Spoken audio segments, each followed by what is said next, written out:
15 अप्रैल साल 1912। इस तारीख को कोई भी इंसान भुला नहीं सकता, क्योंकि इस दिन इतिहास की सबसे दर्दनाक और दिल दहला देने वाली घटना घटी थी। टाइटैनिक, जो अपने ज़माने की सबसे बड़ी और मजबूत शिप थी। ऐसा माना जाता था कि ये शिप कभी भी डूब नहीं सकती, लेकिन टाइटैनिक के नसीब में तो कुछ और ही लिखा था। ये शिप अपनी पहली यात्रा को भी पूरा नहीं कर पाई और एक भीषण दुर्घटना का शिकार बनी। समुद्र में मौजूद एक छोटी सी बर्फ की चट्टान ने टाइटैनिक की पूर्ण विराम लगा दी। उस काली रात में अटलांटिक ओशियन के बीचों बीच 3 घंटों तक टाइटैनिक पर मौत का ऐसा तांडव हुआ था, जिसकी चीखें आज की अटलांटिक महासागर में गूंज रही है। टाइटैनिक की उस दर्दनाक घटना को याद करके आज भी रूह कांप जाती है। जब टाइटैनिक जहाज से डूब रहा था, उस समय टाइटैनिक में पानी इतनी तेज रफ्तार से भरता जा रहा था कि टाइटैनिक अपनी आखिरी पलों में समुद्र में सीधा खड़ा हो गया। लेकिन टाइटैनिक इतना भारी जहाज था कि ये मजबूत होने के बावजूद भी बीच में से टूट गया और 2 हिस्सों में टूटकर समुद्र की गोद में समा गया।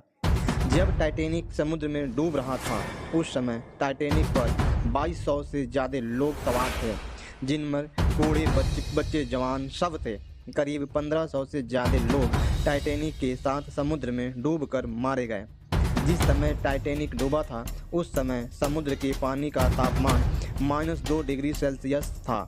टाइटैनिक के डूबने के करीब 30 मिनट बाद तक समुद्र लोगों के चीखों से गूंज उठा था, लेकिन 30 मिनट बाद समुद्र में धीरे धीरे खामोशी छाने लगी। समुद्र का ठंडा पानी लोगों को मौत के शिकंजे में जकड़ लेने लगा और कुछ ही समय में अटलांटिक ओशियन कब्रिस्तान में बदल गया। दोस्तों, टाइटैनिक के साथ हुए इस हादसे को रोका जा सकता था और सभी लोगों की जिंदगियां बचाई जा सकती थी, अगर उस समय ये 6 गलतियां न की जाती तो। अगर ये 6 गलतियां न होती तो आज टाइटैनिक उस हादसे की वजह से नहीं, बल्कि अपनी सफलता की वजह से चर्चाओं में होता। नमस्कार दोस्तों, मैं धनंजय यादव आपकी स्वागत करता हूं इस 10 अप्रैल साल 1912। ये वो दिन था जब दुनिया का सबसे बड़ा और आलीशान जहाज टाइटैनिक अपनी पहले सफ़र पर रवाना होने के लिए बिल्कुल तैयार खड़ा था। और टाइटैनिक के पहले सफ़र का आगाज़ देखने के लिए बंदरगाह पर लाखों लोगों की भीड़ उमड़ पड़ी। ना तो टाइटैनिक बैठे यात्री और ना ही टाइटैनिक अलविदा कह रहे लाखों लोगों की यह पता था कि जिस जहाज़ को वो अलविदा कह रहे हैं, उसे बनाने में इतनी बड़ी गलती की गई है जो इस बड़ी जहाज़ को पहले ही सफ़र में डुबो देगी। पहली गलती, जब टाइटैनिक अपनी पहली सफ़र पर रवाना हुआ तो 2 दिन के बाद ही यानी 12 अप्रैल 1912 को टाइटैनिक को पहली आइस वार्निंग मिलना शुरू हो जाती है। अक्सर समुद्र में गुजरने वाली जहाज़ों को कोई आइसबर्ग दिखाई देता है तो वो उसकी चेतावनी आसपास के जहाज़ों को रेडियो सिग्नल के द्वारा दे देते हैं, जिससे वो जो जहाज़ आइसबर्ग से गुजरने वाली है वो सतर्क हो जाए। और समुद्र में आइसबर्ग मिलना आम बात है। टाइटैनिक इन वार्निंग्स को ध्यान में रखकर अपने रास्ते को 2 बार बदला भी। 2 दिन के बाद यानी 14 अप्रैल को टाइटैनिक को 7 और आइस वार्निंग मिलती है, लेकिन टाइटैनिक का क्रू इन वार्निंग्स को नज़रअंदाज कर देता है। टाइटैनिक रेडियो ऑपरेटर ने इन वार्निंग्स के बारे में टाइटैनिक के कप्तान को भी बतलाया था, लेकिन कप्तान ने इन वार्निंग्स को सीरियस नहीं लिया और टाइटैनिक के रफ्तार को स्लो नहीं किया। अगर टाइटैनिक का कैप्टन इन वार्निंग्स को ध्यान देकर टाइटैनिक को धीमी रफ्तार से चलाता तो यह अपने रास्ते को थोड़ा सा बदलता तो शायद इस बड़े हादसे को टाला जा सकता था। दूसरी गलती, जहाज़ के ऊपर इस जगह पर एक क्रूज नेस्ट होता है जिसमें 1 या 2 लोगों को बैठाया जाता है, जिससे वो जहाज़ के सामने आने वाली अड़चनों को नज़र रख सके। टाइटैनिक पर इस क्रूज में बैठे व्यक्ति ने जब आइस बर्फ को देखा तो उसने सिग्नल फ़ोन करके बताया कि सामने आइस बर्फ है। तो फर्स्ट ऑफिसर ने विलियम ने इंजन रूम को संदेश भेजा कि जहाज़ के इंजन को रिवर्स में चलाओ। अगर आप टाइटैनिक के पिछले हिस्से से रिटर्न को देखोगे तो इसमें 3 प्रोपेलर्स लगे हैं, जिनमें से एक प्रोपेलर मिडिल में लगा है। बीच वाले प्रोपेलर के आगे इसे पतवार बोला जाता है। ये पतवार ही शिप को लेफ्ट या राइट में मोड़ने का काम करती है। लेकिन ये पतवार तब और ज़्यादा अच्छे से काम करती है जब मिडिल वाला प्रोपेलर घूमता रहे। जब फर्स्ट ऑफिसर ने इंजन रूम को संदेश भेजा कि जहाज के इंजन को रिवर में चलाओ, तो इससे हुआ ये कि पहले तो जहाज के प्रोपेलर्स बंद हुए जो जहाज को आगे धकेल रहे थे, और फिर कुछ ही सेकंड्स में ये साइड वाले प्रोपेलर्स रिवर्स में घूमना शुरू कर दिए। लेकिन पतवार की वजह से ये बीच वाला प्रोपेलर बंद ही रहा। एक्सपर्ट्स का मानना है कि अगर शिप के इंजन्स को रिवर्स में चालू नहीं किया जाता तो ये पतवार अपना काम सफिशिएंटली करती, जिससे टाइटैनिक को आइस बर्फ से टकराने से ही मोड़ा जा सकता था। इस तीसरी गलती, ये कहना गलत नहीं होगा कि टाइटैनिक को टाइटैनिक की तेज रफ्तार ने डुबो दिया। जब टाइटैनिक समुद्र पर दौड़ रहा था तब टाइटैनिक की रफ्तार 40 किलोमीटर प्रति घंटे की थी, जो टाइटैनिक जिससे विशालकाय और वजनीले जहाज के लिए बहुत ज़्यादा थी। दरअसल टाइटैनिक के मालिक की ओर से कप्तान को आदेश मिला था कि टाइटैनिक को फुल स्पीड पर चलाया जाए, जिससे टाइटैनिक अपनी भव्यता के साथ साथ अपनी रफ्तार की वजह से भी जाना लगे। इस वजह से टाइटैनिक का क्रू पूरी रफ्तार से शिप को आगे ढकेल रहा था। इस ज़्यादा स्पीड की वजह से टाइटैनिक के इंफ्रास्ट्रक्चर को बहुत ज़्यादा दबाव पड़ रहा था। शिप को इस तरह से डिज़ाइन नहीं किया गया था कि वो इस तरह से हाई प्रेशर को सहन कर पाए।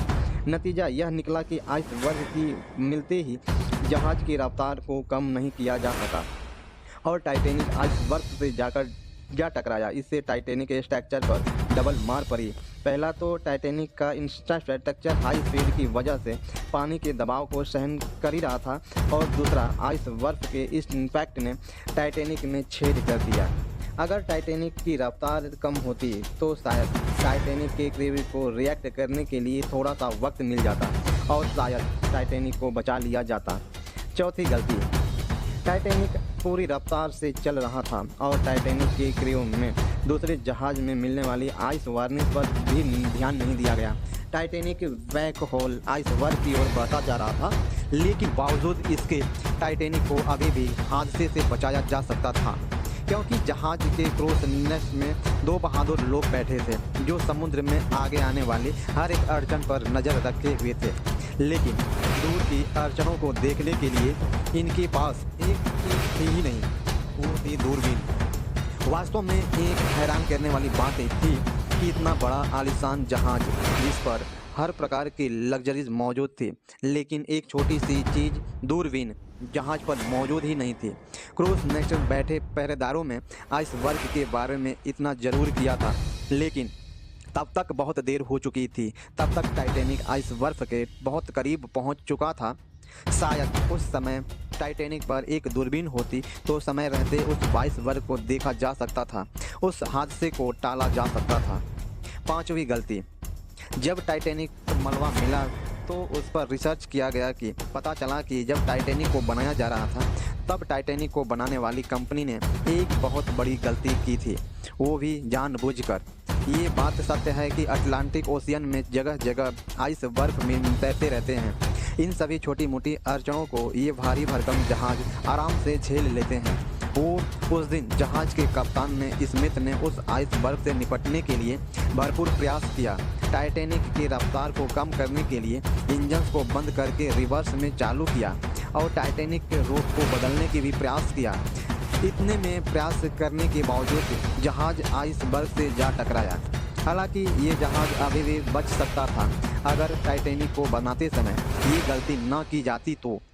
जब टाइटैनिक के मलबे पर रिसर्च की तो पता चला कि इसको बनाते समय बड़ी बड़ी स्टील की प्लेटों को आपस में जोड़ने के लिए स्टील की ही नहीं बल्कि कास्ट टाइटैन के रैबिट्स लोगो लगाया गया था। टाइटैनिक को बनाने वाली कंपनी ने ऐसा जानबूझकर किया था क्योंकि कास्ट आयरन का उपयोग करके यहाँ पर कंपनी कॉस्ट कटिंग करना चाहती थी जिससे उन्हें मुनाफा हो। अब चूँकि कास्ट आयरन स्टील से नरम होता है, जब टाइटैनिक आइसबर्ग से टकराया तो जिस जगह पर इम्पैक्ट हुआ था उस जगह के रिफिट खुल गए, जिससे स्टील की बड़ी बड़ी प्लेट्स पानी के प्रेशर की वजह से उखड़ गई और टाइटैनिक में तेज़ी से पानी भरने लगा। अगर टाइटैनिक को बनाते समय कास्ट आयरन के बजाय स्टील के रिफिट्स लगाई जाती तो शायद वो आइसबर्ग के टाइटैनिक को इतना क्षति नहीं पहुंचा पाता और टाइटैनिक ने डूबने से बच जाता। छठवीं गलती, शायद ये कहना गलत नहीं होगा कि टाइटैनिक पर गलतियों की एक चैन बन चुकी थी और इतनी गलतियों के बाद टाइटैनिक को डूबना ही था और टाइटैनिक 16 वाइड कंपार्टमेंट में बांटा गया था। अगर 16 में से 4 कंपार्टमेंट पानी से भर भी जाए तो भी ये जहाज़ डूब नहीं सकता था। लेकिन ये एक जहाज़ की बदकिस्मती थी, इसकी 16 में से 6 कंपार्टमेंट से पानी से भर चुके थे, जिसका मतलब साफ था अब इस जहाज़ का डूबने से कोई रोक नहीं सकता। जहाज़ धीरे धीरे समुद्र में डूबता जा रहा था और पानी जहाज़ के ऊपर से पेंदी लगा। इस जहाज़ को डूबने में 2 घंटे 40 मिनट लगे। ये इतना समय था कि जहाज़ पर मौजूद हर एक पैसेंजर को बचाया जा सकता था, लेकिन जहाज़ पर पर्याप्त लाइफ बोट ही मौजूद नहीं थे।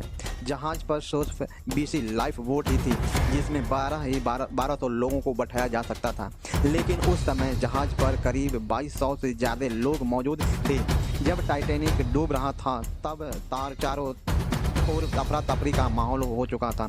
हर कोई लाइफ बोट में अपनी अपनी जगह बनाना चाहता था, लेकिन अफरा तफरी माहौल इतना घातक हुआ कि लाइफ बोट को आधा ही भरा जा रहा था और उन्हें पानी में उतार दिया जा रहा था।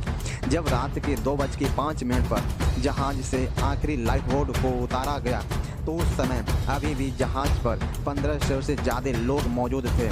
लाइफ बोट में केवल उन्हीं लोगों को बैठाया गया था जो ज़्यादा अमीर थे। जहाज़ बहुत तेज़ी से समुद्र में डूबता जा रहा था। 2:18 पर एक शॉर्ट सर्किट होता है, जिससे टाइटैनिक पर अंधेरा छा जाता है और जहाज़ 2 हिस्सों में टूट जाता है और समुद्र के हवाले हो जाता है। ऐसा माना जाता है कि मरने वाले लोगों की संख्या 1500 से कहीं ज़्यादा थी, क्योंकि जहाज़ पर बहुत से लोग आगे बगैर टिकट के भी सवार हुए थे, जिनका कोई रिकॉर्ड नहीं। ये आखिरी गलती ओवर कॉन्फिडेंस था, क्योंकि इससे पहले कैप्टन स्मिथ ने इंटर ओलंपिक का कैप्टन था और एक दिन ओलंपिक शिप इसी तरह से टकराकर डैमेज भी हुई थी, लेकिन ओलंपिक शिप उस हादसे को झेल गई। टाइटैनिक को बीच से ओलंपिक ही बनाया गया था और इसका प्रचार भी इसी तरीके से किया गया था कि ये जहाज़ कभी डूब नहीं सकता। इसी ओवर कॉन्फिडेंस ने जहाज़ पर पर्याप्त लाइफ बोट रखने में तवज्जो नहीं दी गई, जिसका खामियाजा 1500 से ज़्यादा लोगों को अपनी जान गंवाकर भुगतना पड़ा। दोस्तों, टाइटैनिक का हादसा सच में रूह कपा देने वाला था। अगर आप टाइटैनिक की पूरी कहानी को डिटेल में देखना चाहते हैं तो हमारे चैनल को लाइक करें, सब्सक्राइब करें और अधिक से अधिक लोगों तक शेयर करें।